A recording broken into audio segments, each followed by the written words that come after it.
एक वीडियो और दिखाते हैं आपको इसी पतिव्रता पद के ऊपर। क्या कह रहे हैं परमात्मा? परमात्मा कहते हैं जब तुम भक्ति करते हो और पतिव्रता पद पर रहते हो, यानी 100 वर्ष तो सतगुरु पूजा, एक दिन आन उपासी, वो अपराधी आत्मा भाई पड़े काल की फांसी। 100 वर्ष सतगुरु की पूजा, 100 वर्ष सतगुरु की पूजा और एक दिन आन उपासी, वो अपराधी आत्मा फिर पड़े काल की फांसी। साध संगति से जुड़ने के बाद जब आपको इस बात का ज्ञान हो गया कि धरती पर वर्तमान में जिंदा कबीर स्वयं सतगुरु रामपाल जी भगवान हैं, यही परमात्मा है, इन्हीं की तन मन और मन कर्म वचन से की गई भक्ति से मोक्ष होगा। उसके बाद परमात्मा कहते यदि तुमने किसी और में भगवान देख लिया, किसी और को पूज लिया, तो तुम्हारी सारी की सारी भक्ति नष्ट हो जाएगी, सारी की सारी। 100 वर्ष सतगुरु की पूजा और एक दिन आन उपासी, वो अपराधी आत्मा फिर पड़े काल की फांसी। उपासी वो ध्यान से सुनो, और पतिव्रता पद पर रहते हो, यानी 100 वर्ष तो सतगुरु पूजा, एक दिन आन उपासी, वो अपराधी आत्मा भाई पड़े काल की फांसी। 100 वर्ष तो आप वो साधना कीजिए जो दास आपको बता रहा है, और एक दिन आन किसी के कहने से आन उपासना कर ली, कहते वो अपराधी आत्मा फिर पड़े काल की फांसी। वो साधना आपने किसी और के बताई हुई नहीं करनी है। और जब आप पतिव्रता पद पर रह करके साधना करोगे, पतिव्रता पद का मतलब है केवल एक ही गुरु और दूसरा पृथ्वी पर नीचे भगवान भी आ जाए। ये मालिक क्या बताया परमात्मा ने?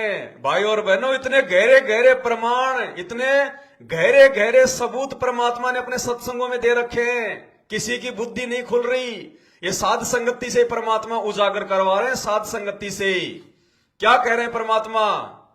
अब ये पवन दास इस फोटो को क्यों ना फाड़े, हमारे सत्सेवक भाई बहन इस दाढ़ी मूंछ वाली कबीर जी की काल्पनिक फोटो को घर से बाहर क्यों ना निकालें? क्या कह रहे हैं परमात्मा? नहीं करनी है।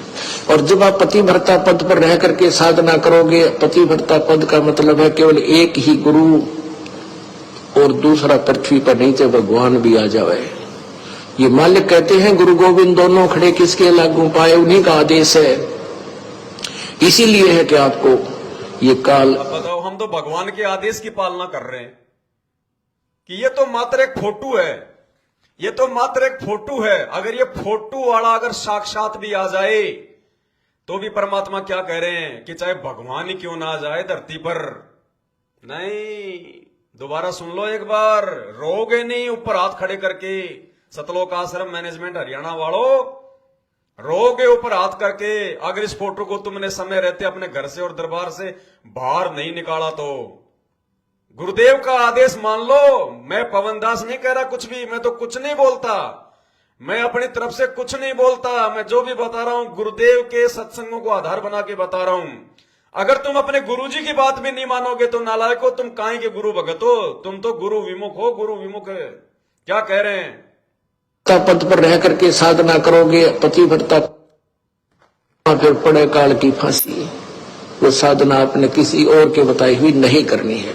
और जब आप पतिव्रता पद पर रह करके साधना करोगे, पतिव्रता पद का मतलब है केवल एक ही गुरु और दूसरा पृथ्वी पर नीचे भगवान भी आ जाए। ये मालिक कहते हैं गुरु गोविंद दोनों खड़े किसके लागू पाए, उन्हीं का आदेश है। इसीलिए है कि आपको ये काल और अपने दूतों के द्वारा हमारे रास्ते से भ्रष्ट कर देता है।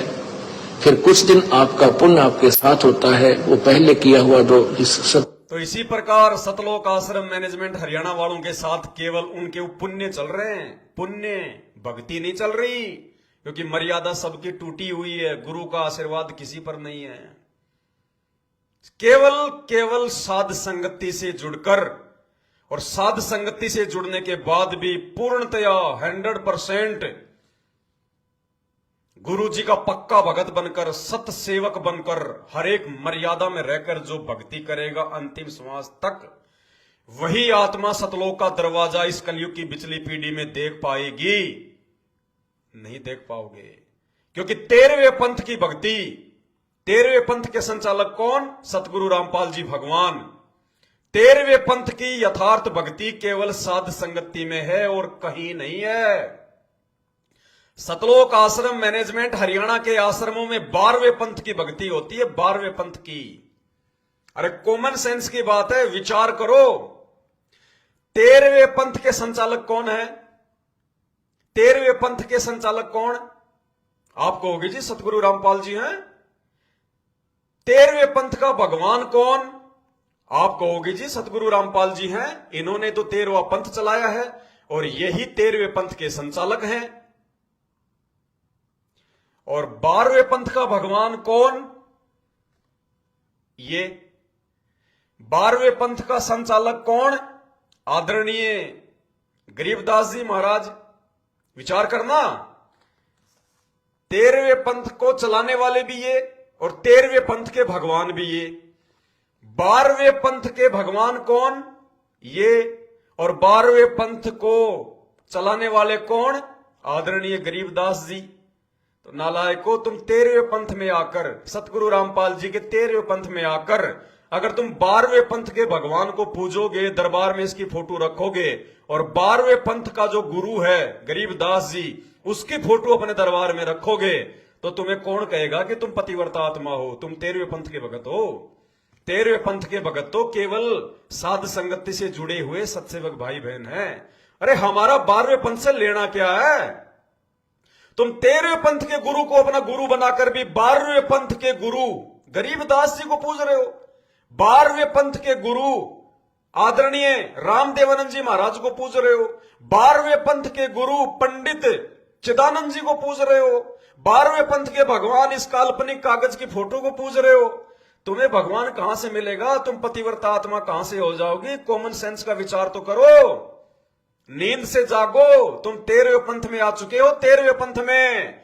उस 12वें पंथ को छोड़ दो, बहुत बड़ा धोखा खाओगे अंत में जाकर।